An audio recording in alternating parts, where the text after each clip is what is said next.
When I was buying a birthday present for my daughter, the cashier suddenly grabbed my arm and whispered, "Don't go to the party under any circumstances." I thought he was crazy and brushed it off because it was a family celebration. Where would there be any betrayal? But ignoring the warning led to terrible consequences. You won't believe what happened next. Before we continue, please subscribe to the channel and write in the comments what time it is where you are now. The book slipped from my fingers when the phone buzzed. Logistics management in the digital age hit the hardwood floor with a dull thud, pages splaying open like broken wings. I'd been reading the same paragraph 3 times anyway, my mind wandering to the gray expanse of Lake Michigan stretching endlessly beyond my 47th floor window. Another buzz, then another. Probably another telemarketer, I muttered, adjusting my worn blue sweater and reaching for my reading glasses hanging around my neck. The afternoon light streamed across my leather armchair, casting long shadows in the apartment that had become both sanctuary and prison since Margaret's death. The phone screen lit up. Cecilia. My heart stuttered. The device trembled in my weathered hands as I stared at her name, a name I hadn't seen on my phone for exactly 2 years, 3 months, and 16 days. Not that I was counting. I opened the message with shaking fingers. "Dad, I know a lot has happened between us, but it's my birthday this Saturday at 7 p.m. I'd love for you to come. Address, 425 Oak Street, Evanston. Love you, Cecilia." I read it twice, then a third time. "Love you, Cecilia." The words blurred as memories crashed over me like Lake Michigan waves during a winter storm. Our last conversation echoed in my mind, her voice sharp with accusation, mine defensive and wounded. "You don't understand what it's like, Dad. Luke lost everything in the business collapse. We're drowning here, and you're sitting on Mom's life insurance like it's some sacred trust fund. Your mother wanted that money for emergencies, not to bail out Luke's poor decisions. Mom would want us to help family, but you've always been selfish. That's why she worked herself to death, while you focused on your precious logistics career."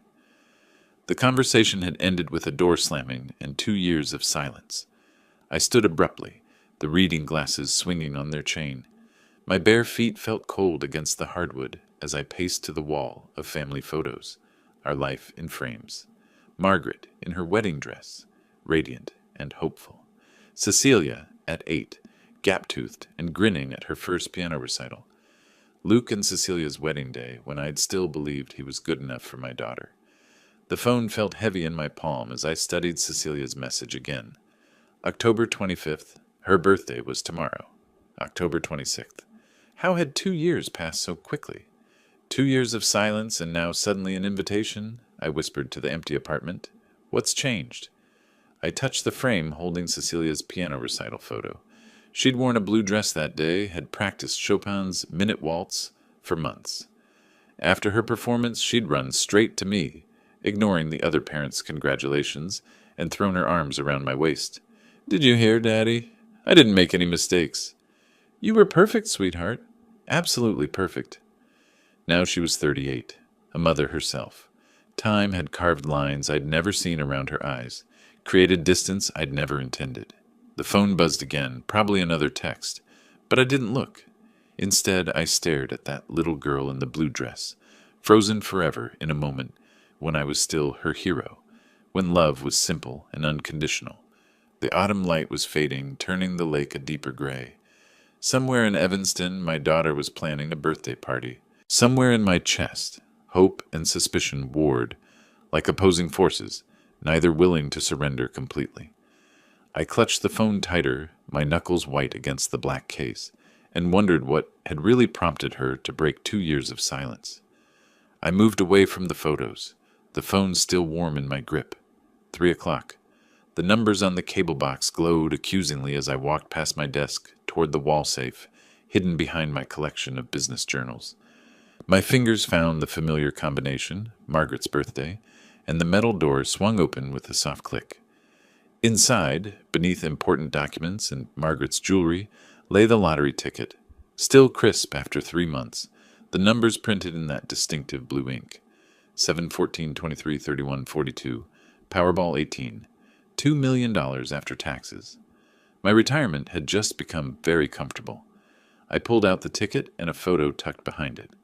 Myself at the Bellagio gift shop in Las Vegas, tired after a long day of logistics conferences. The cashier had been young, bored, checking her phone between customers. I'd bought water and, on impulse, 5 lottery tickets from the machine near the register. "Feeling lucky today?" she'd asked without looking up.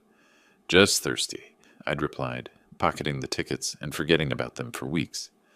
3 months ago, I'd finally remembered to check those crumpled papers buried in my travel bag. 4 losers and 1 life changer. The moment my laptop screen confirmed the numbers, I'd sat in stunned silence for 20 minutes, wondering if Margaret could see me from wherever she'd gone. I closed the safe and returned to my armchair, studying the ticket. The win hadn't been secret long. My neighbor, Mrs. Patterson, had sharp eyes and loose lips. She'd spotted the lottery officials' business cards on my door when they'd come for verification photos. "Preston, heard you got lucky with those tickets. Congratulations," she'd chirp the next morning, her voice carrying down the hallway to anyone within earshot.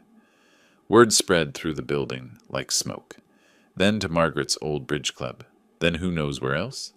In a city of millions, news about windfall money somehow finds its way to exactly the wrong ears. I leaned back in the chair, eyes closed, the ticket resting on my chest. 3 months since the win became public knowledge. 3 months, and now this invitation from Cecilia. The timing felt sharp as a blade against my throat. Of course someone could have talked, I murmured to the empty room. But could Cecilia have found out? My analytical mind, the same one that had optimized supply chains for 30 years, began connecting dots. Luke's financial troubles. Cecilia's pride preventing her from asking for help directly. A daughter who'd inherited her mother's intelligence and her father's stubborn streak, but also a daughter who'd once cried over injured birds, who'd saved her allowance to buy Christmas presents for strangers. The same girl who'd called me every Sunday during college, who'd asked my advice about everything from career choices to cake recipes. Traffic hummed 47 floors below. The lake darkened as clouds gathered, promising rain. I opened my eyes and studied Cecilia's message once more, searching for hidden meanings in simple words. "Love you, Cecilia." When had she last said those words? When had I last said them back? The questions hung in the air like dust motes, visible but untouchable. My chest tightened with something between hope and dread, the uncomfortable feeling of standing at a crossroads where both paths led into fog. I folded the lottery ticket carefully, creasing the edges with precise movements. Tomorrow was her birthday. 38 years since Margaret had placed that red, screaming bundle in my arms and whispered, "She's perfect, Preston. She's absolutely perfect." Maybe she still was. Maybe I was just a bitter old man seeing schemes where only reconciliation lived. Maybe my daughter simply missed her father and wanted him at her birthday party. The phone buzzed again. This time I didn't look. Instead, I closed my eyes and tried to remember what it felt like to trust completely, to love without conditions or calculations. I opened my eyes with deliberate force, pushing away the creeping doubts like cobwebs from a forgotten corner. "No," I said aloud to the empty apartment, my voice stronger than I'd expected. "I can't think like this about my own daughter. Maybe she really missed me. Maybe motherhood changed her perspective." Standing up from the chair, I felt energy returning to limbs that had grown heavy with suspicion. The lottery ticket crinkled as I placed it back in the safe, sealing away both the money and my paranoid thoughts about it. 3 quick steps took me to the kitchen where Margaret's old calendar still hung on the wall, a stubborn reminder of routine I couldn't bear to remove. I grabbed the red marker from the counter and circled Saturday's date with bold strokes. October 26th, Cecilia's 38th birthday. "Time flies," I muttered, capping the marker. "I need to try to rebuild this relationship." My home office occupied the corner where morning light usually pooled, though now the afternoon shadows stretched long across my mahogany desk. I settled into the chair and pulled out a yellow notepad, the same kind I'd used for logistics planning for decades. At the top, I wrote, "Gift ideas for Cecilia," in my careful engineer's handwriting. What did I know about her now, mother of 2 children whose names I barely remembered, marketing professional, lover of good wine if memory served? But what about her deeper interests? What made her smile the way she had as a child? My pen hovered over the paper as memories surfaced. Cecilia at 8, practicing piano with fierce concentration, her small fingers stretching for octaves she couldn't quite reach, determined to master pieces meant for bigger hands. She'd loved jewelry too, had raided Margaret's jewelry box for dress-up games, draping herself in pearls and clip-on earrings while performing elaborate tea parties. Jewelry, I wrote, piano music books, family photos in nice frames. The jewelry idea felt right. Something substantial, meaningful. A statement that said I valued her, that I wanted to invest in our relationship's future. The Magnificent Mile shopping district was only a 15-minute taxi ride. I could find something beautiful at Tiffany's or Cartier, something worthy of the woman she'd become. I picked up the framed photo from my desk, Cecilia at her first piano recital, wearing that blue dress with white lace collar. Margaret had sewn it herself, working late into the evening for weeks, creating something special for our daughter's big moment. Cecilia had been nervous that morning, her small hands shaking as she practiced scales. "What if I forget the notes, Daddy?" she'd whispered while I adjusted her hair ribbon. "Then you'll remember them again," I'd said. "Music doesn't disappear, sweetheart. It's always inside you, waiting." She'd played Chopin's Minute Waltz flawlessly that day. When the final notes faded, she'd look directly at me in the audience, her face glowing with pride and relief. Then she'd run to me afterward, her dress flying, and thrown herself into my arms. "Did you hear, Daddy? I didn't make any mistakes." "You were perfect, sweetheart. Absolutely perfect."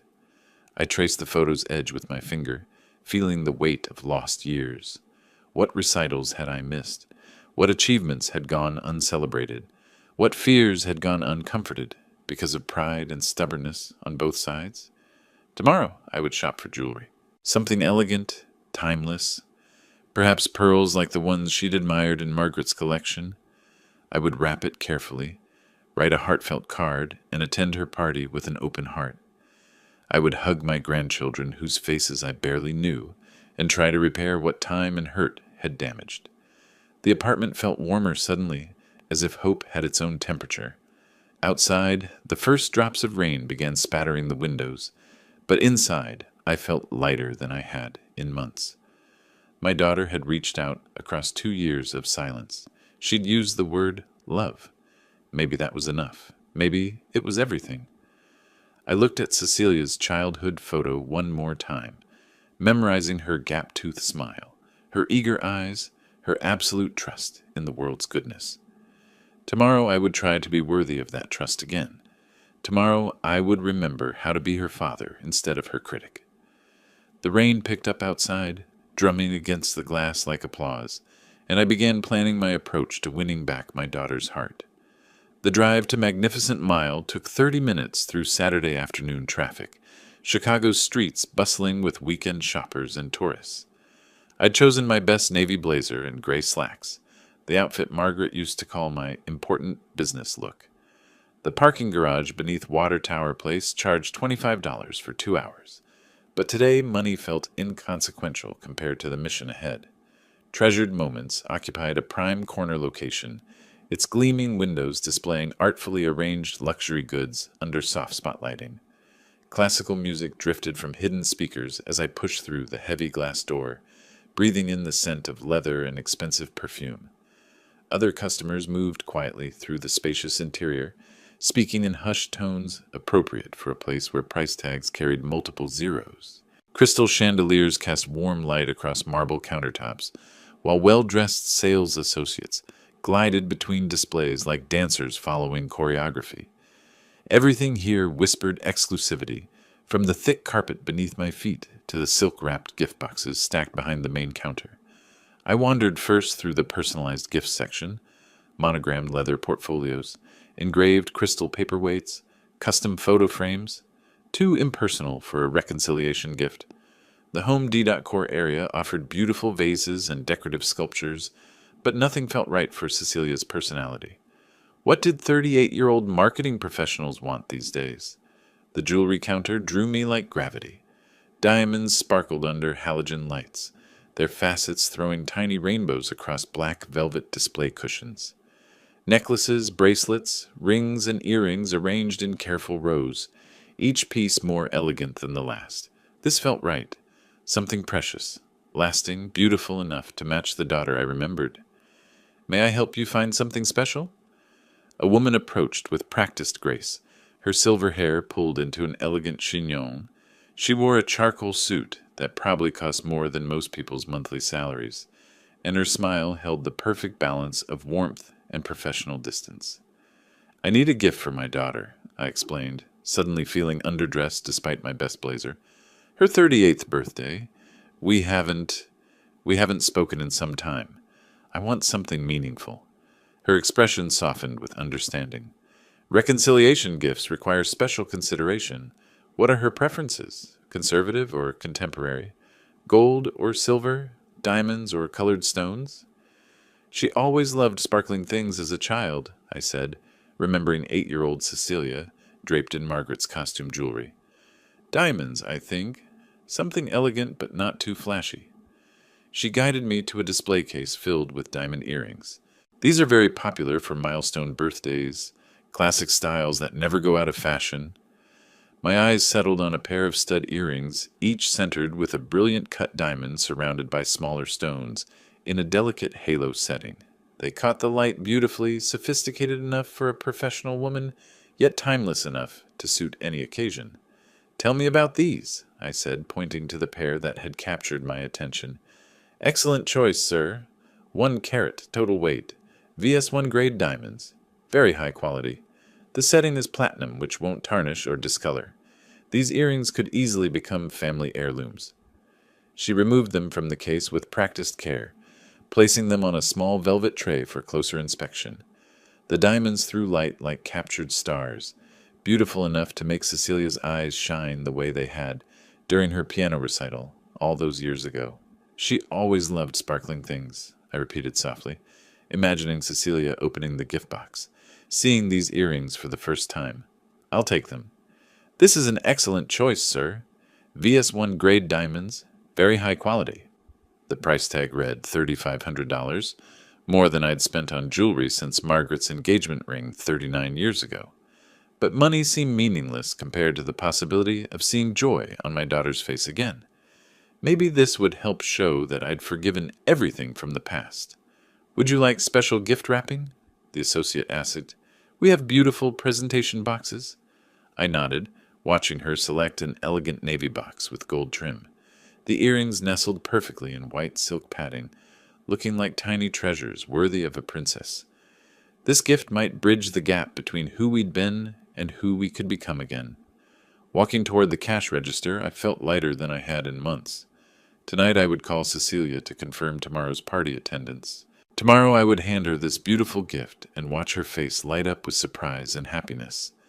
The cash register stood like an altar at the front of the store, its screen glowing softly as I approached with the jewelry box tucked securely under my arm.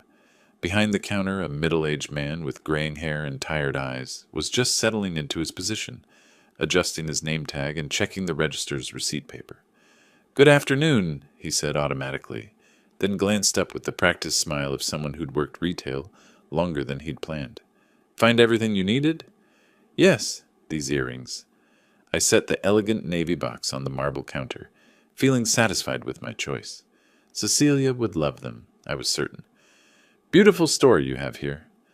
Thank you, sir. He picked up the box and scanned the barcode on the bottom, his movements efficient but weary. Special occasion? My daughter's birthday. She's turning 38 tomorrow.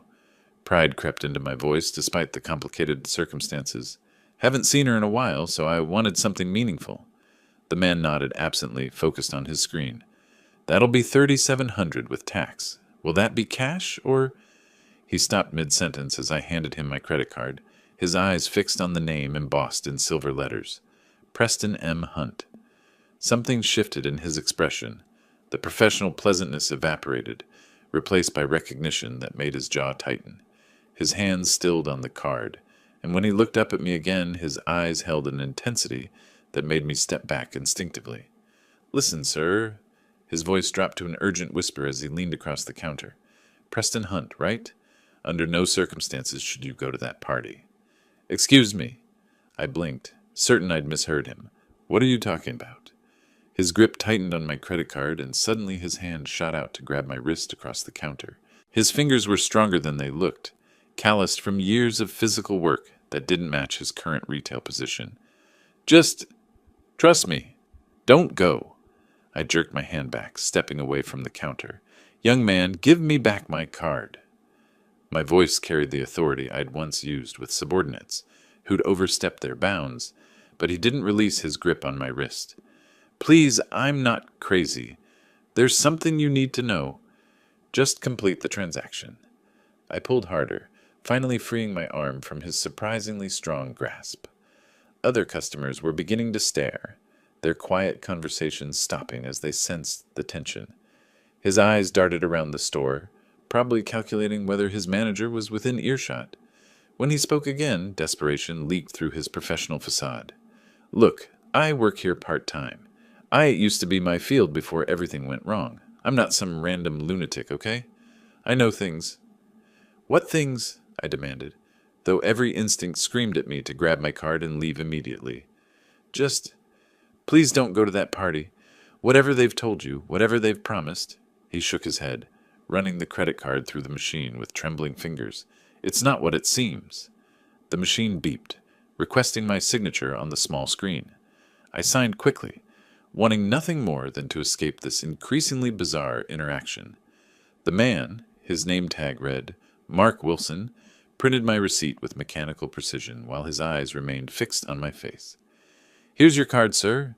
He held it out, but when I reached for it, he didn't immediately let go. Please, just stay home tomorrow. I snatched the card from his grip and grabbed the jewelry box. Thank you for your concern, I said stiffly, backing toward the door. But I think you've confused me with someone else. I haven't, he called after me, his voice carrying across the store despite his attempt to keep quiet. Other customers were openly staring now, probably wondering if they were witnessing a robbery or mental breakdown. Preston Hunt from the Loop. I know exactly who you are. The heavy glass door couldn't close behind me fast enough. I strode quickly toward the parking garage, the jewelry box clutched against my chest like protective armor. Behind me, through the store windows, I could see Mark Wilson watching my retreat, with obvious distress etched across his features. What kind of place was this? How did a random cashier know not only my full name, but also where I lived? The encounter left me feeling exposed, as if I'd wandered into someone else's nightmare by mistake. The late afternoon air felt cold against my flushed face as I hurried toward my car, the jewelry box secure in my grip, but my mind reeling from the bizarre encounter. Other shoppers moved past me with normal Saturday concerns, arms full of purchases, children tugging at coats, couples debating dinner plans, while I felt like I'd stepped through some invisible barrier into unreality. How did he know my full name? The credit card displayed only P.M. Hunt in small letters, yet Mark Wilson had addressed me as Preston Hunt from the Loop with unsettling certainty. His desperation had felt genuine, not the calculated manipulation of a con artist or the rambling confusion of mental illness. Traffic on Michigan Avenue moved in fits and starts as I navigated toward the I-90 entrance ramp. Saturday evening brought out families heading to restaurants, couples dressed for theater shows, tourists clutching shopping bags and consulting phone maps, normal people living normal lives, while I sat trapped behind red lights, trying to make sense of a stranger's urgent warning. Under no circumstances should you go to that party. The words echoed in my memory with uncomfortable persistence. Mark's eyes had held real fear, not the vacant stare of delusion. Whatever he knew, or thought he knew, had genuinely terrified him. But how could he possibly know anything about Cecilia's birthday party? The invitation had come yesterday, less than 24 hours ago. Unless... I drummed my fingers against the steering wheel, fighting against paranoid thoughts that felt too much like the suspicions I deliberately abandoned yesterday. The logical explanations were obvious. Mark Wilson could have seen my name clearly when he processed the credit card transaction. He could have a history of strange behavior with customers. Retail work attracted all kinds of people, including those dealing with personal problems that affected their professional interactions. The traffic light finally changed, and I merged onto I-90 West toward the Loop. The evening sky was darkening, painted in shades of gray that matched Lake Michigan's choppy surface. Chicago's skyline rose ahead like a familiar promise of home and safety, yet something nagged at the edges of my consciousness. 25 minutes later, I parked in my building's garage and took the elevator to the 47th floor, the jewelry box still warm from my protective grip. My apartment welcomed me with its familiar silence. No random strangers grabbing my wrist. No desperate warnings about parties I shouldn't attend. I set the gift bag on my kitchen counter and paced to the living room windows. The city spread below in its usual pattern of lights and movement, indifferent to whatever drama had played out in a magnificent mile gift shop. Everything looked normal from up here, rational, controllable. Ridiculous, I said aloud to my reflection in the darkening window. Just a coincidence. But coincidences felt increasingly uncomfortable lately. First, Cecilia's invitation arriving 3 months after news of my lottery win became public. Now a stranger who somehow knew details about my life, warning me against attending her party. The logical part of my mind, the same analytical thinking that had built a successful career, began connecting dots I didn't want to see. I walked back to the kitchen and stared at the jewelry box, sitting innocently on the granite counter. $3,700 worth of hope and reconciliation, chosen with such care to bridge 2 years of hurt. Tomorrow evening I would drive to Evanston, ring Cecilia's doorbell, and hand her this beautiful gift while watching her face light up with surprise and joy. The way he grabbed my wrist, like he was desperate to warn me about something. I closed my eyes and leaned against the counter, feeling the weight of conflicting emotions. Trust or suspicion? Hope or cynicism? Love or fear? 2 years ago, I'd chosen pride and lost my daughter. Yesterday, I'd chosen hope and planned reconciliation. Today, a stranger had chosen desperation and planted seeds of doubt I couldn't quite dismiss. Outside, Chicago continued its Saturday evening rhythm, oblivious to the turmoil in apartment 4712. Tomorrow would bring answers, one way or another. Tomorrow I would discover whether Mark Wilson was a concerned stranger, a disturbed individual, or something else entirely. The jewelry box caught the overhead light, its navy surface gleaming with promise and possibility, while questions I couldn't answer multiplied like shadows in the approaching darkness. Enough. This is my daughter's birthday. I'm just going to enjoy the evening. The decision crystallized in my mind like ice forming on a winter lake, sudden, complete, unbreakable. I pushed away from the kitchen counter and grabbed the gift bag with renewed determination. Mark Wilson was clearly a troubled individual, perhaps dealing with mental health issues that made him fixate on random customers.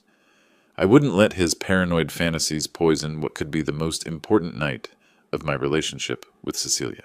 My bedroom mirror reflected a man who'd aged more than I cared to admit, but tonight called for dignity.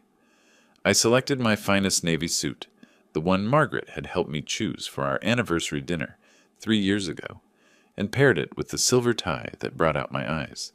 The shower's hot water washed away the day's accumulated tension, and I emerged feeling renewed, purposeful. "Preston, you're a father," I said to my reflection while adjusting the tie knot. "Act accordingly."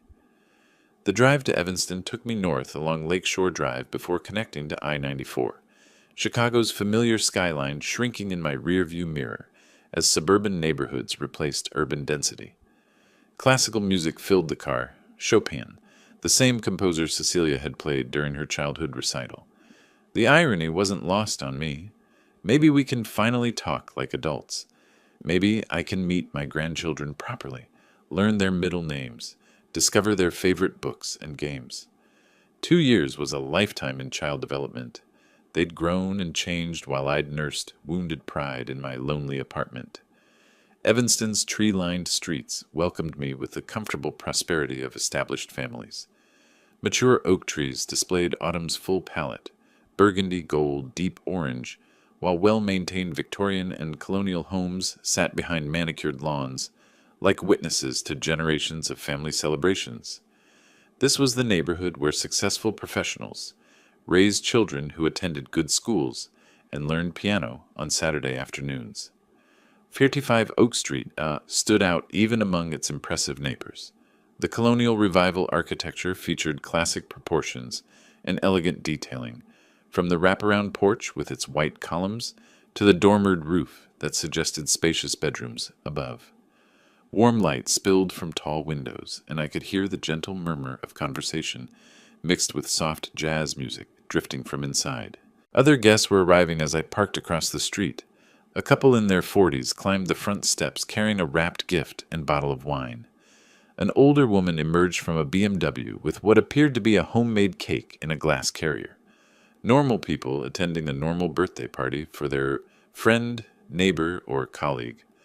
I checked my appearance one final time in the visor mirror, smoothed my silver hair, and took the jewelry gift bag from the passenger seat. The diamond earrings inside represented more than expensive jewelry. They symbolized my commitment to rebuilding our relationship, my willingness to invest in Cecilia's happiness despite past hurt. 38 years old, I murmured, walking toward the front porch. Where did the time go? The house felt alive with celebration as I approached. Through the large front windows, I caught glimpses of elegantly dressed people holding wine glasses, gesturing animatedly in conversation.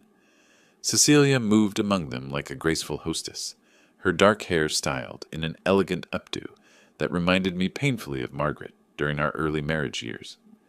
Standing at the heavy oak door, I could hear my daughter's laughter rising above the general conversation. Genuine, joyful, unguarded, in a way I hadn't heard since she was young. My heart tightened with anticipation and something approaching prayer. Let this be real. Let her invitation come from love, not calculation. Let tonight mark a new beginning for our fractured family. I raised my hand toward the brass doorbell, feeling the weight of the gift bag in my other hand, and prepared to step back into my daughter's life. The doorbell's chime echoed through the house, followed by footsteps approaching from inside. When the door swung open, Cecilia stood framed in warm light, her face transforming with what appeared to be genuine delight. "Dad, I'm so glad you came."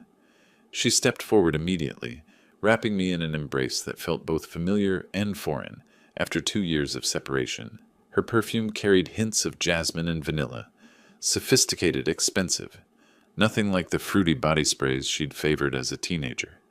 "Happy birthday, dear. You look wonderful." The words came easily, truthfully. Cecilia had grown into the kind of elegant woman Margaret would have been proud to see.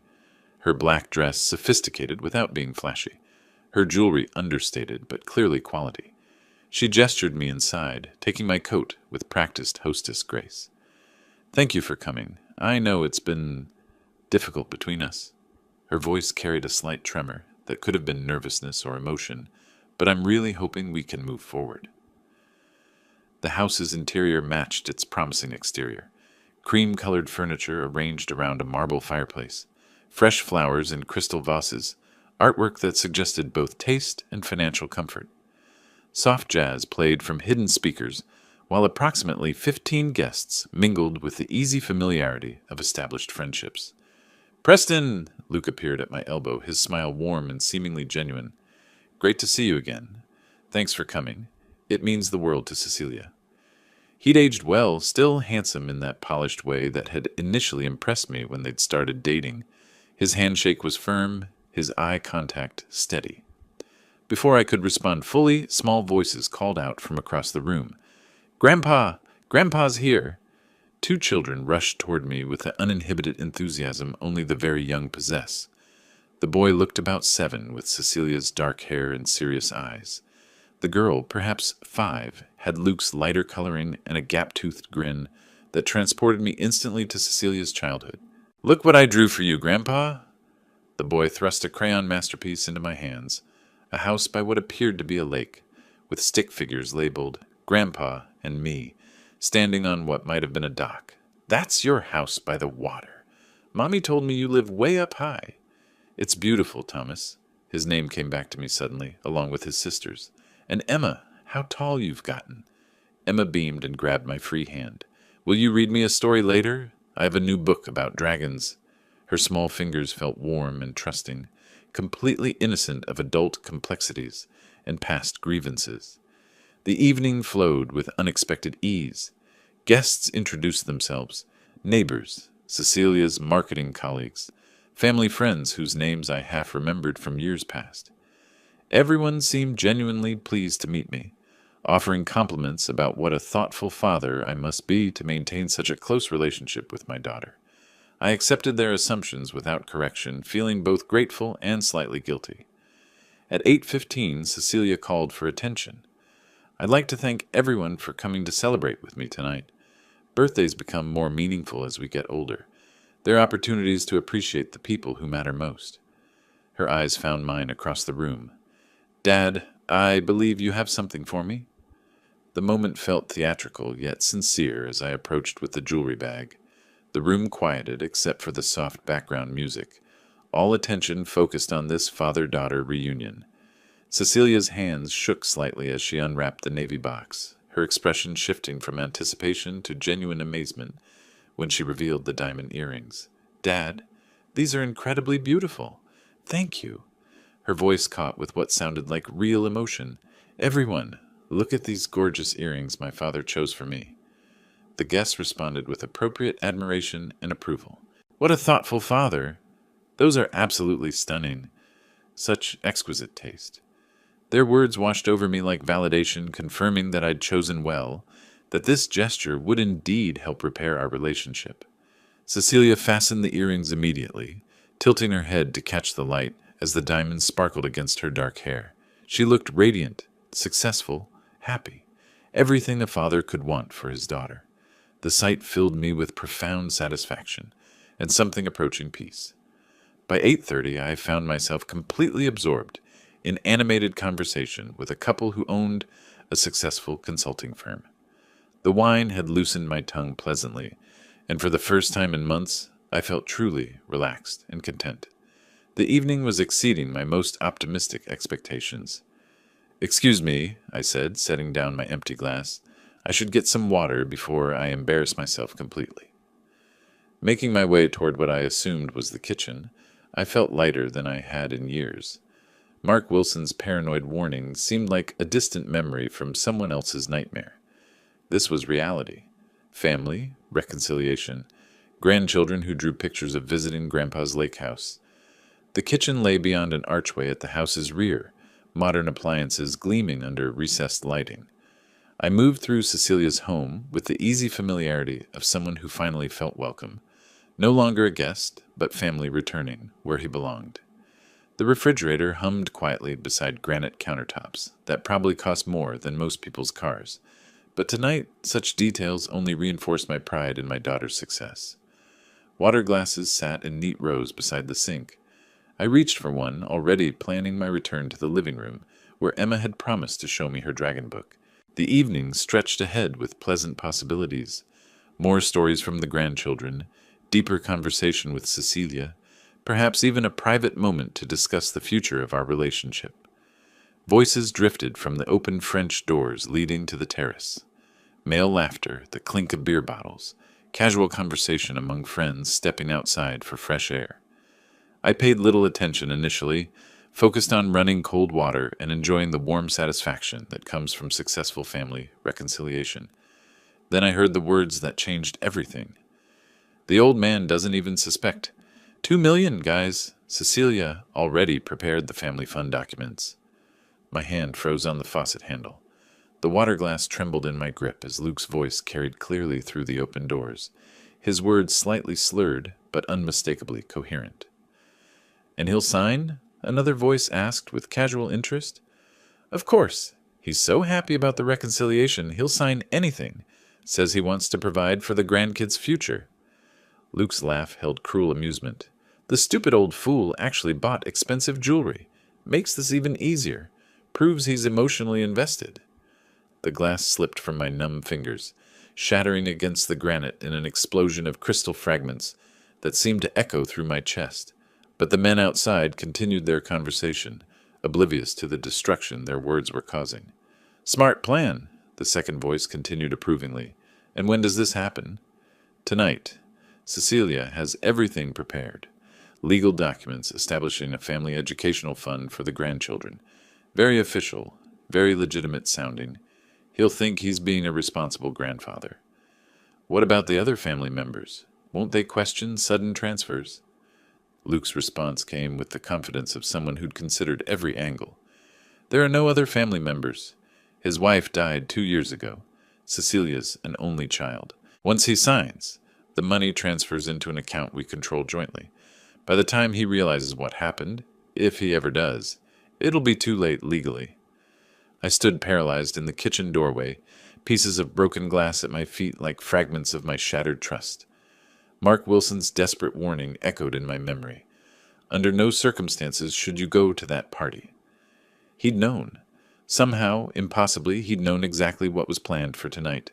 The children's drawings, Cecilia's tears of joy, the expensive earrings sparkling in her dark hair, all of it calculated theater, designed to manipulate an old man's desperate longing for family connection. Even the grandchildren had been coached, their innocent artwork and requests for stories, weaponized against their grandfather's emotions. The best part is how grateful he'll be, Luke continued, his voice growing more animated with alcohol and anticipated success. He thinks this is about love and reconciliation. Doesn't realize we've been planning this since the lottery win became public knowledge 3 months ago. 3 months. They'd been watching, waiting, planning while I'd mourned our estrangement and hoped for healing. Every detail of tonight's celebration had been choreographed to exploit my paternal instincts and guilt about the lost years. My legs felt unsteady as the full scope of their deception became clear. Cecilia's nervous excitement hadn't been about seeing her father again. It had been anticipation of their plan's success. The beautiful house, the elegant guests, even Thomas's crayon drawing of visiting Grandpa's house, all props in an elaborate confidence game. I backed away from the kitchen carefully, my dress shoes crunching softly on broken glass, my mind racing through implications and possibilities. In the living room, Cecilia would be waiting with documents ready for my signature, playing the loving daughter role to perfection while counting down to the moment when she could steal $2 million from the man who'd raised her, loved her, grieved their separation for 2 painful years. The party continued around me, guests laughing and chatting while my world collapsed in silent devastation. I forced my face into neutral expressions, nodding appropriately at nearby conversations while calculating how to extract myself from this nightmare without revealing what I'd discovered. Across the room, Cecilia caught my eye and smiled, the same radiant expression that had welcomed me at the door, now revealed as the practiced deception of a skilled performer preparing for her final scene. Returning to the living room required every ounce of self-control I'd developed during 30 years of managing difficult business negotiations. My face remained pleasant, interested, fatherly, a masterpiece of deception that would have impressed even Cecilia if she'd known how much effort it demanded. The broken glass in the kitchen would remain undiscovered until morning, but the broken trust would last forever. "Dad, there you are," Cecilia approached with a folder in her hands, her expression bright with calculated enthusiasm. "I wanted to talk to you about an idea I've been developing, a family investment fund for the grandchildren." "Tell me more, dear." The words emerged steady and curious, betraying nothing of the rage building like pressure behind a dam. I settled into the cream-colored armchair where I'd felt so welcomed an hour ago, back when I'd still believed my daughter loved me. She perched on the coffee table's edge, leaning forward with the practiced body language of a skilled salesperson. The diamond earrings caught the light as she tilted her head, those expensive symbols of paternal love now revealed as mere props in her performance. "This will secure their education and future," she continued, opening the folder to reveal official-looking documents, complete with letterhead and legal terminology. "Thomas and Emma deserve the best opportunities, and with your lottery winnings, we could establish something really meaningful for them." The papers looked legitimate, professional formatting, complex legal language, spaces marked clearly for signatures. How much time had they spent preparing this fraud?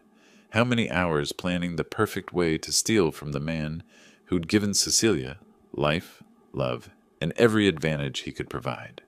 "Sounds interesting," I replied, accepting the documents with hands that remained perfectly steady despite the volcanic fury beneath my calm exterior. "Let me have some time to think this through." "Of course, Dad. Take all the time you need. Her smile held just the right mixture of hope and patience, as if she genuinely cared about my comfort with the decision, rather than manipulating me toward financial ruin. The cashier was right. What a naive fool I've been. I pretended to scan the legal text while my mind worked through different scenarios. Walking out immediately would accomplish nothing except alerting them to my knowledge. Confronting them publicly would create a scene that served no useful purpose. But there was another option, one that would turn their own manipulation against them with surgical precision. "This is quite comprehensive," I said, noting how Cecilia's posture shifted slightly forward, sensing success within reach. "Very thoughtful planning. You've obviously put considerable effort into the details." "I wanted everything perfect for the family," she replied, and the irony of those words almost broke my composure. Family, the concept they'd prostituted for money, while I'd grieved our separation and hoped for reconciliation. Other guests continued their conversations around us, unaware that they were witnessing the final act of an elaborate betrayal. Luke remained outside with his drinking buddies, probably still bragging about his clever scheme to defraud the stupid old fool who'd raised his wife and provided for his family. "You know what?" I said, closing the folder and handing it back to her. "This deserves proper consideration. Could I have a few minutes to think privately? Perhaps upstairs." "Of course." Cecilia's enthusiasm barely contained her eagerness to close this deal. "The bathroom is at the top of the stairs. Second door on the right. Take all the time you need." Standing up required careful attention to balance and facial expression. Every muscle wanted to shake with rage, but business training held firm. I was Preston Hunt, successful logistics manager, analytical thinker, strategic planner. I would not give these thieves the satisfaction of seeing how deeply they'd wounded me. "Thank you, dear. This is exactly the kind of family investment that requires careful thought." As I walked toward the staircase, I caught Emma tugging at her mother's dress, probably wanting attention now that the important adult conversation had paused. Cecilia automatically reached down to pat her daughter's head, while keeping her eyes fixed on me, calculating how long this consideration might take before she could secure my signature. Climbing the stairs, I felt each step carrying me further from the naive father who'd entered this house 2 hours ago, and closer to the man who would teach these people the true cost of betraying family trust. The upstairs hallway stretched before me, carpeted in soft beige that muffled my footsteps as I located the bathroom Cecilia had mentioned. Voices from the party below provided perfect cover. Laughter, conversation, the clink of glasses creating a soundtrack of celebration while I prepared their destruction. Inside the bathroom, I locked the door and pulled out my phone, checking the time. 9:15 p.m. Cecilia would expect me back downstairs within 10 or 15 minutes, eager but not pushy about securing my signature. Perfect timing for what I had planned. A small notepad sat on the granite vanity beside expensive hand soaps and monogrammed towels. Another reminder of the comfortable life my daughter had built while plotting to steal from her father. I tore off a sheet and found a pen in my jacket pocket, the same one I'd used to sign credit card receipts when buying those diamond earrings. The note required careful crafting. Too emotional would seem unhinged. Too cold might not convey the appropriate level of devastation. I wanted surgical precision, words that would cut deep while demonstrating exactly how thoroughly I'd understood their game. First draft. "Thank you for the enlightening evening. Heard everything on the terrace. Will is being changed immediately." Too brief. This deserved more impact. Second attempt. "Cecilia, congratulations on your performance tonight. Oscar-worthy acting. Unfortunately, I overheard Luke's conversation about the stupid old fool and his $2 million. As of tomorrow, my will changes. Every cent goes to charity for orphaned children. Perhaps they will prove more grateful than my own daughter." Better, but still not perfect. The final version needed to twist the knife while maintaining dignity. I wrote carefully, "Cecilia, thank you for the wonderful evening. As of today, my will is changing. All funds will go to charity for orphan children. Perhaps they will prove more grateful children than my own daughter, your father, who will never trust you with another cent." The words looked stark on the white paper, but they captured everything. My knowledge of their deception, The poetic justice of giving money to real orphans instead of fake needy family, and the finality of our destroyed relationship. $2 million to help children who genuinely needed support, rather than funding the comfortable lifestyle of accomplished thieves. Folding the note precisely, I checked my watch again. Guests were moving back inside from the terrace. I could hear increased activity downstairs as people sought warmth and fresh drinks. Perfect timing for my exit strategy. The hallway remained empty as I descended quietly, listening to party sounds from the living room. Everyone seemed gathered there now, probably discussing weekend plans and sharing neighborhood gossip, while my daughter counted down to her anticipated windfall. I moved through the house like a ghost, placing the folded note prominently on the coffee table where Cecilia would see it immediately upon my return from consideration time. Then I retrieved my coat from the hall closet, grateful for every business trip that had taught me efficient, quiet movement through unfamiliar buildings. The front door opened silently while party noise masked any sound. I walked normally to my car, started the engine at regular volume, and pulled away from the curb at exactly the speed limit. Anyone watching would see a man leaving early from a family gathering, nothing unusual or suspicious. 2 blocks away, I finally allowed myself a smile. In approximately 10 minutes, Cecilia would discover that her elaborate fraud had collapsed spectacularly. She would call frantically, leave desperate voicemails, probably even show up at my apartment building, but I would never answer, never acknowledge, never give her another opportunity to manipulate paternal love for personal gain. The city lights blurred past as I drove toward downtown Chicago, feeling lighter despite the evening's emotional devastation. Mark Wilson had risked his job to warn a stranger about impending fraud. The least I could do was thank him properly and perhaps apologize for my initial dismissive reaction. My phone remained silent on the passenger seat, but I knew that would change very soon.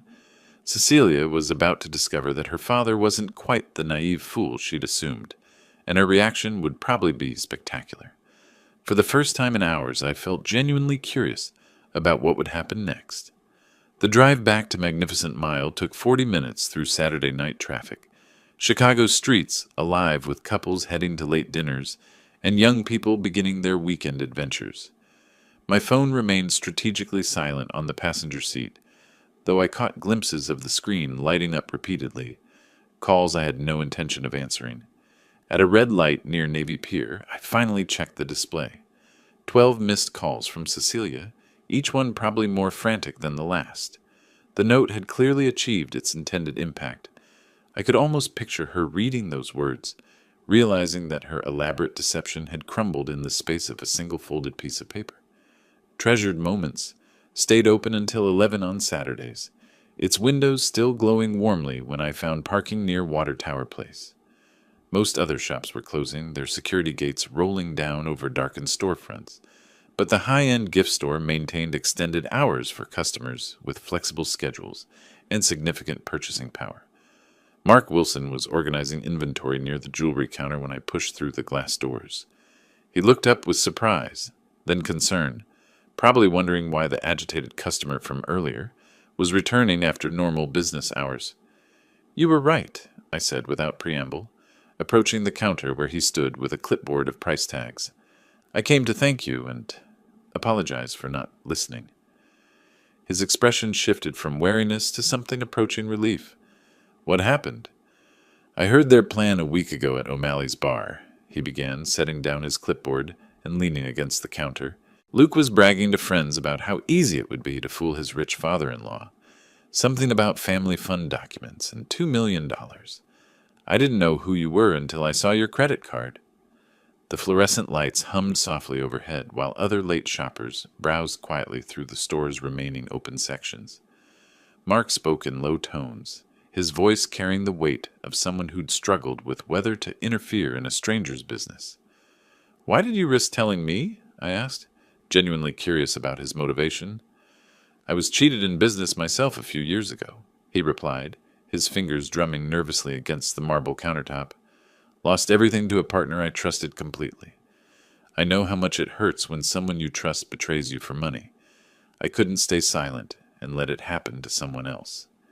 His honesty hit deeper than expected. Here was a man who'd suffered his own financial devastation, reduced to working retail jobs to rebuild his life, yet still willing to risk his employment to help a complete stranger avoid similar pain. "What did you do tonight?" Mark asked. Left them a note explaining that my will is changing. All funds go to charity for orphan children instead of fake needy family members. I smiled grimly. "Seems appropriate, don't you think?" Mark's laugh held genuine admiration. "Perfect. Absolutely perfect. Luke was so confident that you'd never suspect anything. Said you were desperate for family reconciliation." We stood quietly for a moment. Two men who'd learned painful lessons about trust and deception, finding unexpected common ground in a Chicago gift shop after business hours. "How about coffee tomorrow?" I suggested, surprising myself with the spontaneous invitation. It seems I've found an honest person in this city, which feels increasingly rare. "I'd like that," Mark replied, extending his hand across the counter. "And Preston, I'm sorry about your daughter. That kind of betrayal, it changes everything." His handshake was firm, his eyes direct and genuine. Everything Cecilia's had not been tonight. Here was a man who'd lost financial security, but retained his integrity, who'd risked his job to help a stranger simply because it was the right thing to do. "Thank you, Mark, for the warning, for caring enough to speak up, for being decent when everyone else was calculating personal advantage." I released his hand, but maintained eye contact. "Tomorrow morning, corner caf, near my building. I'll text you the address."